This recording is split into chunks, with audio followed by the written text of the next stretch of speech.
meta-analysis. Probiotics for the prevention of antibiotic-associated diarrhea in adults. Wow, this is a great study and it's very interesting. Does it generate pragmatic evidence directly relevant to evidence practice? Let's see what it looks at. Characteristics of enrolled studies. What did they do? Methods. Was conducted following the guidelines of PRISMA. This is the first thing that is very upsetting and is indicative, probably of not very high quality, because we know that PRISMA is a reporting guideline, not a conduct guideline. So if the authors chose, if they wrote the kind of phrase, they probably do not distinguish much between these two. Probably they're not very well versed in these areas. Okay, inclusion criteria, exclusion criteria. Pragmatic evidence directly relevant. What is it? Pragmatic evidence? So they should include patient-reported outcome measures or some clinically important outcomes. So what outcomes? What outcomes did they choose to use? What was their objective? Let's start with that. Probiotics. There are 4 aims to combine the latest research evidence and compare the effects of probiotic products under different conditions through the most comprehensive subgroup analysis. Subgroup analysis is a very dubious thing to do. Yes, you can do that, but it's methodologically complex. So so this is really hard to conduct. Let's just be very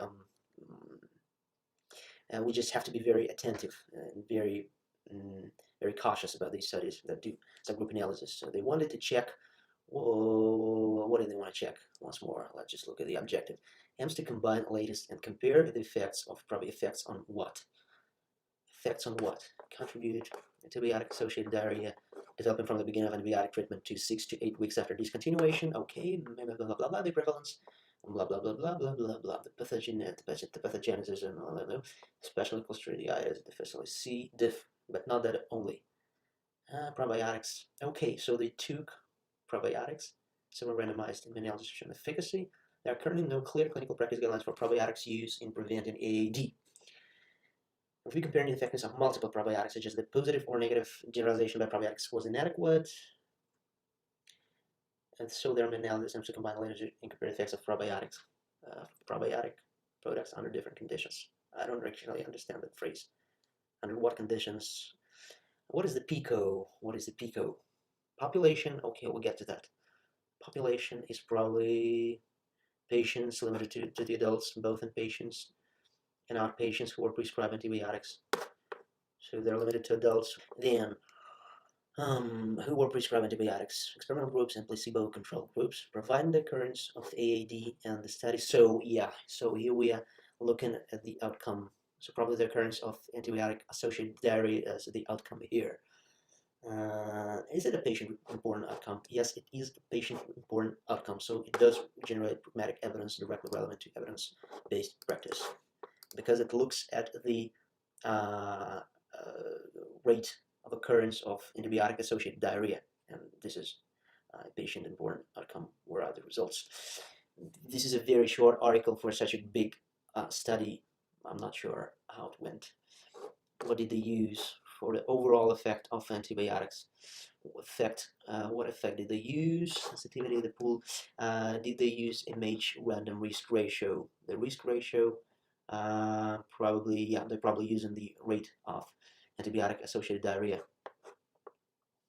Probiotics diarrhea was defined by the World Health Criterion in 8 studies. 6 studies are digested criterion, other RCTs. Yeah, so the study here, they look at the incidence of antibiotic-associated diarrhea after the use of different probiotics. Okay, and as far as I can get, they are looking to combine different probiotics, and they want to make a statement about probiotics in general. Do they, in general, improve the rate of antibiotic-associated diarrhea?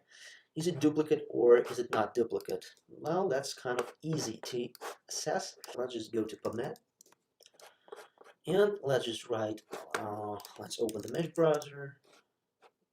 And let's just write a simple, let's just start with Google and write a simple search query about probiotics and antibiotic-associated diarrhea.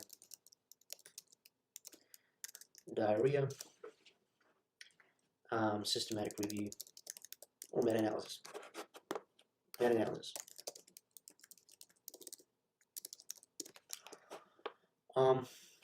Here we go. That's one meta-analysis. 2012. What are the authors saying about the already existing meta-analysis? Several randomized meta-analyses have shown efficacy. There are currently no clear practice guidelines. 6. So we have to make sure that this work is not duplicate. They reference this work. Do they reference, for example, the meta-analysis by Vailock and Remonini? Somewhere?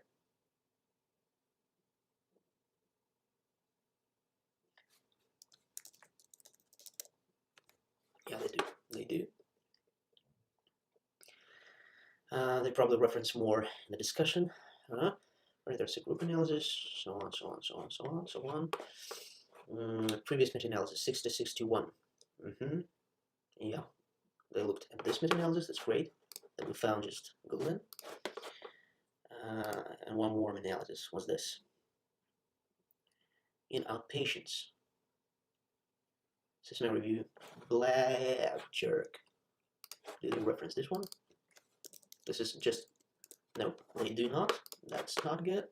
As we just wrote this literally on Google, and we found a very similar meta-analysis published in 2017 that is about outpatients only. Okay. It's just that, as far as I can tell, there are a lot of meta-analysis. As far as I can tell from Google, but probably not. They probably duplicate records.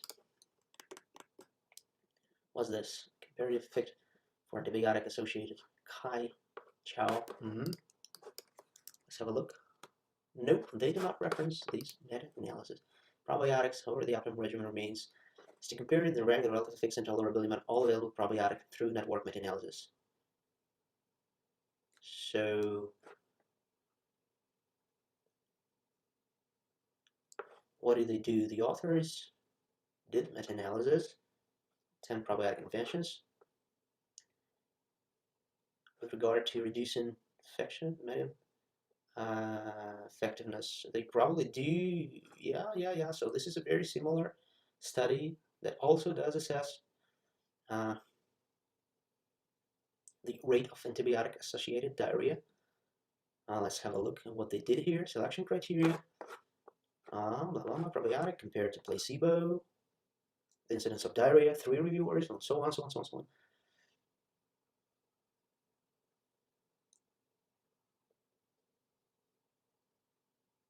Total tolerability. Do they actually assess the rate of antibiotic-associated diarrhea, right? What do they take? Occurrence of adverse events.